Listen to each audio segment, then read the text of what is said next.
자, 영상 하나 볼게요. 빙신! 안고 그러냐! 너희가 손석희 후배야! 이 빙신아! 중계차도 안 갖고 오냐, 중계차도? 너희가 무슨 소리 듣는지 가서 이야기해! 너도 본부장한테! 백만도들이 방송 못 내겠다고? 얘라 이 개새끼들아 이 씨발놈들아 니네 살인자 이 새끼야 사표 이 새끼들아 박대훈 이 새끼들아 KBS 불러라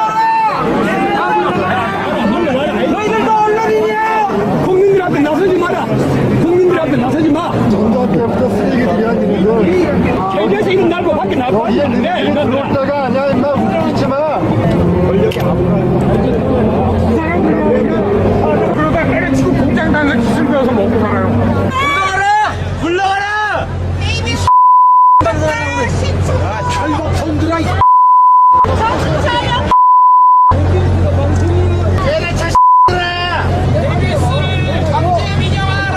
뭘 왔냐고? 뭘 왔어 이게? 섭자들러 가냐? 그러니까 이걸 찍고 가다가 가세요 이제 KBS 도와줘라! 우리 아프다! 그래 방문해 새끼가. 그러는 줄 알아야지! 90명 아깝다! 빨리 가라! 가 이 새끼들아! 이게 이제 시민들이 찍어서 올린 거예요. 저희가 찍은 게 아니고. 저도 몇 개는 봤는데 뭐 아주 오늘은 뭐 제대로 나오네요. 예. 그 MBC 같은 경우에는 나중에는 그래서 중계차가 못 오고 중계차를 멀리 대놓고 숨어서 했어요. 네, 중계차를 멀리 대놓고 중계차 안에 있는 장비를 어떤 건물에 올려 보내가지고 거기서 몰래 찍었어요. 그래서 모신 이유 중에 하나는 뭐냐면 마음이 무너지는 분들 많을 거 아니에요. 밖에 있는 분들은 그나마 나는 잘렸으니까 오히려 당당할 수 있어요. 근데 남아있는 분들 중에 사실은 파업에 동참했던 분들 많이 남아있거든요. 엉뚱한 부서에 가 있어서. 다 그렇지. 남아있죠. 네. 그 양반들이 적어보면 이제 마음 찢어지는 거지. 그래서 그 이야기를 좀 전달해 주시러 오신 거예요. 제가 후배들을 만나요. 자주 보는데 그 후배들이 저한테 무슨 말을 한 적이 있냐면 제가 지금 개인 자영업을 하나 하고 있지 않습니까? 네. 예, 근데 스피커를 만드시네. 예. 장사 잘 된다고 해요? 잘 되진 않는데 뭐 그럭저럭 굴러갑니다. 근데 네. 선배가 하는 사업 망했으면 좋겠다는 거예요. 그래서 야 그게 무슨 소리야 했더니 그거 잘 되면 형님 안 돌아오실 거잖아요. 딱 그러는 거예요. 그래서 그때 그 말을 듣고 제가 좀 가슴이 많이 아팠습니다. 그건 안 궁금하고요. 근데 그 양반들이 몇 년 동안 계속 겪었던 일들이 있을 거 아니에요. 구체적으로 이제 어떤 일들을 겪었대요? 이게 KBS하고 MBC하고 조금 상황이 달라요. 네. 이제 KBS를 먼저 잠깐 말씀을 드리면 결국 그 시스템은 같습니다. 뭐냐면은 이 KBS는 이사회라는 주주가 있고 MBC는 방문진이라는 똑같은 이제 주주가 있는데 거기 이사장을 청와대가 보냅니다. 일단 그렇죠. 네, 그러면 그 이사장들이 사장을 임명하죠. 예. 물론 사장도 청와대에서 이제 보내지만 거수기 역할을 하는 거죠. KBS 같은 경우는 지금 이인호 교수님, 뉴라이트. 임자 안 붙여도 돼요. 예, 뭐, MBC는 고용주 씨. 예. 그 불임 사건 때 검사했었고, 이 악명 높은 공안검사 출신입니다. 이런 분들이 지금 이사장을 하고 있어요. 문재인은 좌파다? 그렇죠. 빨갱이다? 예, 문재인 공산주의자다라고 그런 발언으로 좀 유명해졌죠. 그 양반이 얼마 전에 우리 이사회에서 야당 추천 이사들이 MBC 이 문제를 지적하면서 이게 뉴스가 이렇게 개판된 거에 대해서 사장하고 보도본부장 불러서 따지자 그랬더니 고용주 이사장이 이렇게 얘기를 했답니다. 내가 촛불 집회 보니까 전부 다 민노총하고 그 전교조에서 동원한 거더라. 거기 시민 없더라. 이런 의식을 갖고 있는 사람들이 지금 MBC를 움직이는 거죠. 예. 어떻게 MBC나 KBS가 그런 소위 이제 이사장들이 와서 보도를 하고 있는지 종편 뗐지에서 알바를 해서 만들어 준 거예요. 잠깐 볼게요.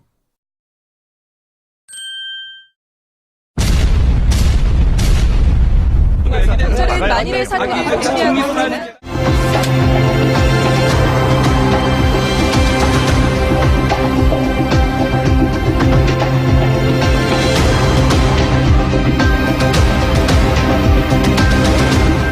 개헌 준비 등 현안이 산적한 상황에서 국정 운영에 차질을 빚지 않아야 한다는 인식하에 모든 책임을 인정한 것으로 풀이됩니다.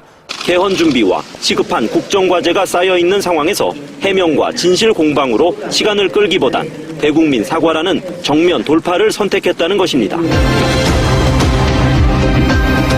다시 한번 저의 잘못을 솔직하게 인정하고 경제와 안보 위기 등 현안이 산적한 상황에서 국정 공백 사태는 막아야 한다며 검찰 수사와는 별도로 정부는 본연의 기능을 회복해야 한다고 강조했습니다.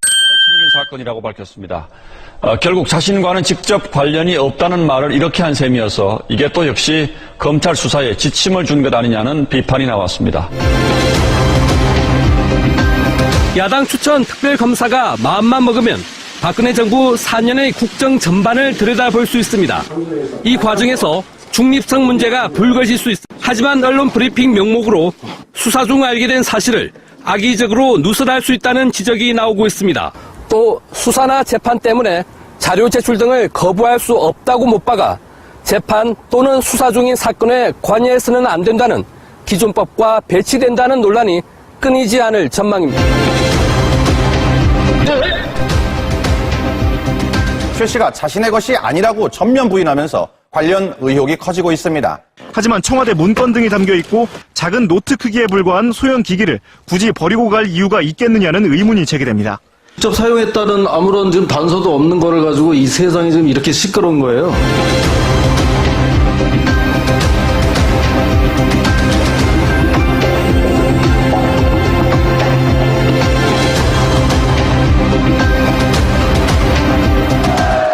김경재 자유총연맹 회장은 어제 박사모가 서울역 광장에서 주최한 박근혜 대통령 하야 반대 집회에서 노무현 전 대통령이 삼성에서 8천억 원을 거뒀다고 주장했습니다. 8천원 걸렸는데 그때 중무원 당리 이해찬 총리요. 근데 그것을 관여한 사람이 이해찬이 형님 이해진이라는 사람.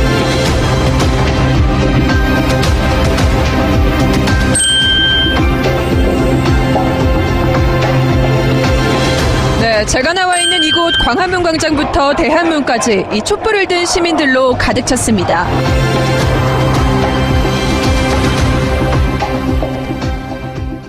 MBC가 이러고 있어요. 참담합니다. 예, 근데 네. 여기 나왔던 MBC 기자들 중에 네. 제가 아는 친구 없습니다. 그렇겠죠. 그게 또 비극입니다. 예. 시험 기자들. 옛날에 네. 같이 저랑 일하던 후배들은 다 지금 보도국 아닌 데 가 있거든요. 네. 어디가 있어요?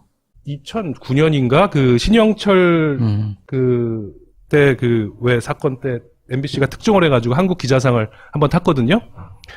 그때 특종해가지고 한국 기자상 탔던 그 기자가 3년 전에 2580인가 있다가 국정원 그 사건을 리포트 하겠다고 네. 이제 부장한테 보고를 하고 취재를 한 거예요. 네. 못하게 했어요. 그거 항의하다가 잘려가지고 최하 인사고과 최하 등급을 3번을 받고 한 달 동안 교육을 받고 나서 지금 휴직 중입니다. 뭐 이런 사례는 뭐 너무 많습니다. 그래서 한 100명 이상이 지금 기자, PD, 아나운서 이런 사람들이 한때 MBC 전성기를 이렇게 주도했던 그런 친구들이 지금 다 보도국 밖에 또 마이크를 못 잡고 있고 뭐 스케이트장 관리. 그 왜 한학수 PD 있잖아요. 네. 네. 황우석 네, 보도로 한학수 PD. 유명한 한학수 PD가 스케이트장 관리한다고 해가지고 한번 크게 기사도 났었죠. 스케이트장 관리. 돌아가면서 겨울에 MBC 상암동 그 앞에 스케이트장을 만들어가지고 뭐 이렇게 주민들한테 봉사를 하거든요. 그거를 관리를 이제 기자 PD들을 시켜요. 하루씩 돌아가면서. 그런 거 하고 뭐 드라마 센터에서 가서 경비 섰던 친구도 있고. 모욕적이면 관두라는 거지, 한마디로 말해서. 그렇죠. 근데 네. 조금만 개기면 일단 징계를 때려버리니까. 예. 그리고 이제 그리고 좀 더 개기면 소송하고. 그렇죠. 소송하고. 그럼 또 소송하면은 또 그거 한 1년 걸립니다. 뭐 1심, 2심, 3심 하는데 그동안에 이제 계속 밖으로 돌리는 거죠. 뭐 또 광고 따오라 그러고 협찬 따오라 그러고 이런 거를 주로 하고 있습니다. 저희 기자들이. 역시 그래서 빈자리는 아까 이런 이제 제가 모르는 이제 이렇게 경력 기자들 채용해서 근데 그 경력 기자들을 뽑는데 어떻게 뽑았는지 무슨 과정을 거쳐서 시험을 봤는지 아무도 모릅니다. 뭐 옛날에 이진숙 보도본부장이 시내 모처에서 면접을 봤대는데 뭐 뭔 얘기를 물어봤는지 근데 한번 얘기가 나온 적이 있었어요. 거기 떨어진 친구가 노동조합에 제보를 한번 했는데 출신이 호남 지역인 걸 가지고 트집을 잡았다는 거예요. 미친 새끼들. 네, 뭐 그런 식의 채용이 뭐 비밀 채용이 많이 이루어지고 저는 솔직히 이게 누가 이렇게 부탁으로 로비로 들어온 친구들도 있지 않을까. 저는 솔직히 그런 생각도 해봅니다. 충분히 가능한 얘기네요. 예. 왜냐하면은 끊임없이 정치권 이 로비로 이렇게 연명하는 집단이기 때문에 지금 MBC를 좌우하는. MBC 뉴스의 시청률이 얼마나 나와요? 박근혜 대통령 지지율보다 조금 낮습니다. 예. 그래서 조금 낮아요? 나아요? 아니 낮다고요. 지난주에 3.4% 한번 찍었다고 하더라고요. 3.4%. 어저께 그 3차 대국민 담화 했잖아요. 네. 그게 0.4% 나왔다던데. 0.4%. 그러니까 뭐 그래도 그럴 것이 원래 그런 거 하면 대통령이나 누가 중요한 뭐 이게 있으면은 보통 한 20-30분 전부터 특별 방송해가지고 앵커랑 기자가 나와가지고 특별 방송을 해야 돼요. 준비를 하면서 뭐 미리 해설도 해주고 분위기를 띄워줘야지 사람들이 이렇게 채널 돌리다가 보거든요. 근데 직전까지 무슨 뭐 어린이 방송을 했다고 합니다. 예, 저도 못 봤어요. 예, 저도 JTBC 봤거든요. 예, 그러니 학업에 전혀 뜻이 없는 거예요 지금. 왜냐하면은 뉴스를 열심히 하면 안 돼요. 지금 이 사람들은. 왜냐하면 열심히 하지 말라는 명령을 받고 온 사람들이기 때문에. 그러니까 MBC를 망가뜨리기 그렇죠. 위한 MBC의 그런 뉴스를 인물을 띄고 관심이 없게 아예. 그렇죠. 잊어버리게. 네. KBS도 비슷해요. 네. 제가 볼 때는. 근데 KBS는 조금 난 게 그래도 사장이나 간부들이 조직을 어떤 망가뜨리겠다는 그런 악랄한 그런 건 없었던 것 같아요. 그래가지고 공채 출신들을 끊임없이 채용을 하고 뭐 이제 공사니까 공공기관이니까 뭐 그런 경우도 있겠지만 KBS도 심각한 게 예. 제가 아는 후배 한 명이 저한테 얘기를 한 게 한때 싸웠다는 거예요. 이명박 때부터 이게 시작한 거잖아요. 그때 굉장히 열심히 싸웠던 사람들이 마치 일제 말기의 지식인들이 변절하는 것처럼 이거 오래 갈 것 같아, 이거 끝나지 않을 것 같아 하면서 사람들이 바뀌는 걸 그렇죠. 이 친구는 본 거예요. 지금 보면 온갖 게 다 나오잖아요. 그 언론사들이 갑자기 능력이 출중해진 게 아니에요.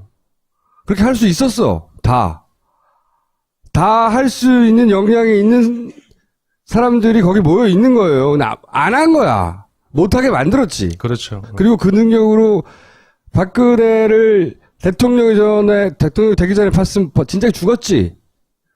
똑같은 일이 계속 그렇죠. 몇십 년째 벌어지고 있었는데. 아니 예를 들어서 JTBC 같은 방송사가 한 2억에 더 있었다고 생각을 해보세요. 예전에 작살났을 거예요, 이 정권은. 후보도 못 되는 거예요, 아예. 네. 기본적으로. 저 정도 자질과 정신 상태로 가지고는. 근데 뭐, TV조선 지금은 막 죽으라 하고 있는데, 후보 시절에 형광등 100만 개 뭐 이러고 있었잖아요. 예. 그런 식의 공격을 많이 했어요. 파업했던 언론인들한테, 기자 PD들한테 좌파다. 빨갱이다. 뭐, 너무 뻔한 거죠. 촛불 집회 나온 사람들 빨갱이라고 몰아붙이듯이. 그러니까 정권을 비판해야 된다. 최순실 보도 이거 우리 특집만 만들어서 합시다. 누가 그러면 너 좌파 아니야? 왜 자꾸 증거도 없는 그런 얘기를 해? 라는 얘기가 KBS, MBC에서 공이 벌어졌던 바로 한 2-3달 전까지. 맞아요.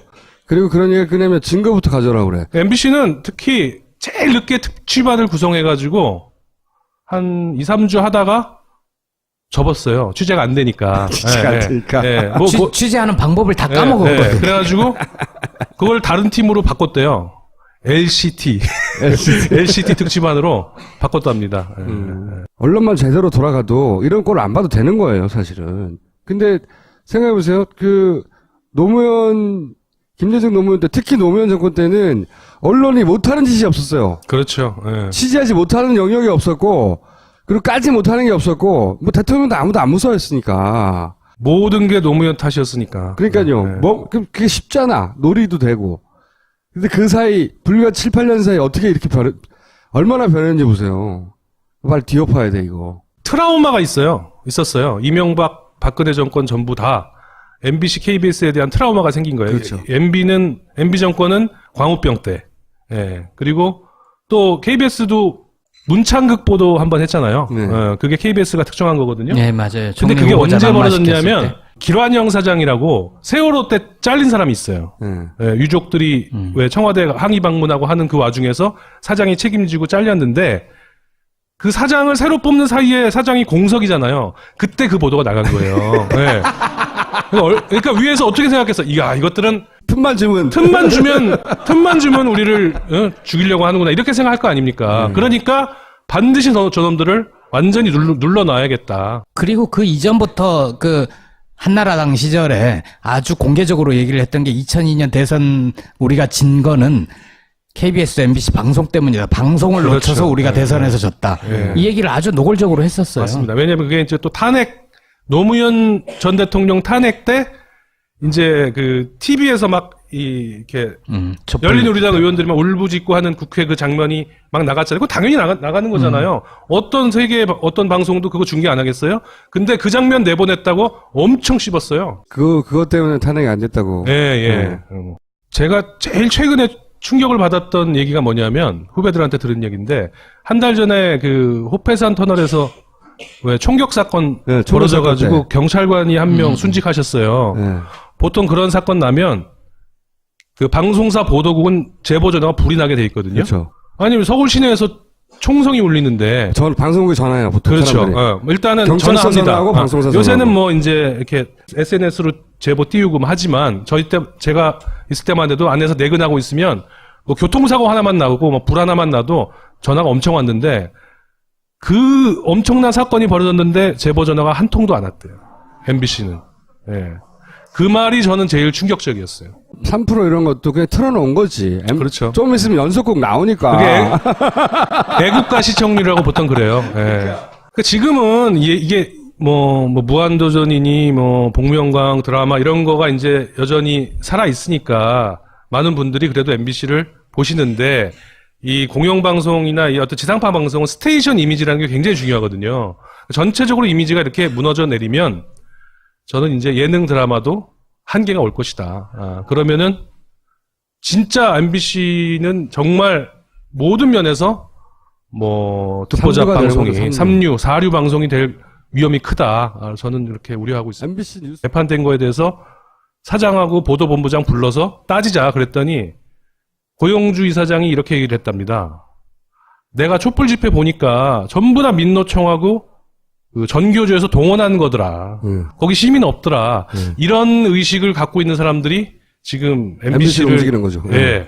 어떻게 MBC나 KBS가 그런 소위 이제 이사장들이 와서 보도를 하고 있는지 종편 뗐지에서 알바를 해서 만들어 준 거예요. 잠깐 볼게요.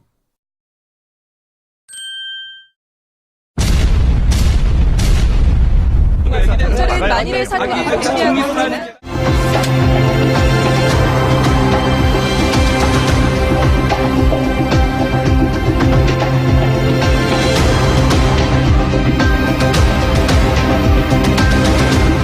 개헌 준비 등 현안이 산적한 상황에서 국정 운영에 차질을 빚지 않아야 한다는 인식하에 모든 책임을 인정한 것으로 풀이됩니다. 개헌 준비와 시급한 국정과제가 쌓여있는 상황에서 해명과 진실 공방으로 시간을 끌기보단 대국민 사과라는 정면 돌파를 선택했다는 것입니다. 다시 한번 저의 잘못을 잘 되면 형님 안 돌아오실 거잖아요. 딱 그러는 거예요. 그래서 그때 그 말을 듣고 제가 좀 가슴이 많이 아팠습니다. 그건 안 궁금하고요. 근데 그 양반들이 몇 년 동안 계속 겪었던 일들이 있을 거 아니에요. 구체적으로 그러니까 이제 어떤 일들을 겪었대요? 이게 KBS하고 MBC하고 조금 상황이 달라요. 네, 이제 KBS를 먼저 잠깐 말씀을 드리면 결국 그 시스템은 같습니다. 뭐냐면은 이 KBS는 이사회라는 주주가 있고 MBC는 방문진이라는 똑같은 이제 주주가 있는데 거기 이사장을 청와대가 보냅니다. 일단 그렇죠. 네, 그러면 그 이사장들이 사장을 임명하죠. 물론 사장도 청와대에서 이제 보내지만 거수기 역할을 하는 거죠. KBS 같은 경우는 지금 이인호 교수님 뉴라이트 임자 안 붙여도 돼요. 네, 뭐 MBC는 고용주 씨, 그 불임 사건 때 검사했었고 이 악명 높은 공안검사 출신입니다. 이런 분들이 지금 이사장을 하고 있어요. 문재인은 좌파다? 그렇죠. 빨갱이다? 네, 문재인 공산주의자다라고 그런 발언으로 좀 유명해졌죠. 그 양반이 얼마 전에 우리 이사회에서 야당 추천 이사들이 MBC 이 문제를 지적하면서 이게 뉴스가 이렇게 솔직하게 인정하고 경제와 안보 위기 등 현안이 산적한 상황에서 국정 공백 사태는 막아야 한다며 검찰 수사와는 별도로 정부는 본연의 기능을 회복해야 한다고 강조했습니다. 사건이라고 밝혔습니다. 결국 자신과는 직접 관련이 없다는 말을 이렇게 한 셈이어서 이게 또 역시 검찰 수사에 지침을 준 것 아니냐는 비판이 나왔습니다. 야당 추천 특별검사가 마음만 먹으면 박근혜 정부 4년의 국정 전반을 들여다볼 수 있습니다. 이 과정에서 중립성 문제가 불거질 수 있습니다. 하지만 언론 브리핑 명목으로 수사 중 알게 된 사실을 악의적으로 누설할 수 있다는 지적이 나오고 있습니다. 또 수사나 재판 때문에 자료 제출 등을 거부할 수 없다고 못 박아 재판 또는 수사 중인 사건에 관여해서는 안 된다는 기존법과 배치된다는 논란이 끊이지 않을 전망입니다. 최 씨가 자신의 것이 아니라고 전면 부인하면서 관련 의혹이 커지고 있습니다. 하지만 청와대 문건 등이 담겨 있고 작은 노트 크기에 불과한 소형 기기를 굳이 버리고 갈 이유가 있겠느냐는 의문이 제기됩니다. 직접 사용했다는 아무런 지금 단서도 없는 거를 가지고 이 세상이 지금 이렇게 시끄러운 거예요. 내 새끼가 끌어줘야지. 90명 아깝다. 빨리 가라. 가, 이 새끼들아. 이게 이제 시민들이 찍어서 올린 거예요. 저희가 찍은 게 아니고. 저도 몇 개는 봤는데 아주 오늘은 제대로 나오네요. 네. 그 MBC 같은 경우에는 나중에는 그래서 중계차가 못 오고 중계차를 멀리 대놓고 숨어서 했어요. 네, 중계차를 멀리 대놓고 중계차 안에 있는 장비를 어떤 건물에 올려 보내가지고 거기서 몰래 찍었어요. 그래서 제가 모신 이유 중에 하나는 뭐냐면 마음이 무너지는 분들 많을 거 아니에요. 밖에 있는 분들은 그나마 나는 잘렸으니까 오히려 당당할 수 있어요. 근데 남아있는 분들 중에 사실은 파업에 동참했던 분들 많이 남아있거든요. 엉뚱한 부서에 가 있어도. 다 남아있죠. 네. 그 양반들이 저거 보면 이제 마음 찢어지는 거지. 그래서 그 이야기를 좀 전달해 주시러 오신 거예요. 제가 후배들을 만나요. 자주 보는데, 그 후배들이, 저한테 무슨 말을 한 적이 있냐면, 제가 지금 개인 자영업을 하나 하고 있지 않습니까? 네. 네. 근데 스피커를 만드시네. 장사 잘 된다고 해요? 잘 되진 않는데 그럭저럭 굴러갑니다. 근데 네. 선배가 하는 사업 망했으면 좋겠다는 거예요. 그래서 야, 그게 무슨 소리야 했더니 자, 영상 하나 볼게요. MBC 안보 그러냐? 너희가 손석희 후배야. 이 MBC야. 중계차도 안 갖고 오냐? 중계차도? 너희가 무슨 소리 들었는지 가서 이야기해. 본부장한테. 백만도들 방송 못 내겠다고? 얘라 이 개새끼들아 이 씨발놈들아. 니네 살인자 이 새끼야. MBC 사표 이 새끼들아. 밖에 기레기 꺼져라. KBS 물러나라. 너희들도 언론이냐? 국민들한테 나서지 마라. 국민들한테 나서지 마. 정당 때부터 쓰레기들이 아니거든. KBS 이름 날고 밖에 나고 이게 니네들이 그럴 때가 아니야. 임마 웃기지 마. 그러다 때려치고 공장 다니는 기술 배워서 먹고 살아요. 물러가라. KBS 철거 손들아 이 정신 차려. 얘네 차 KBS 강제 민영하라. 뭘 왔냐고? 뭘 왔어 이게? 컵자질러 가냐? 그러니까 이걸 찍고 가다가 가세요 이제. KBS 꺼져라.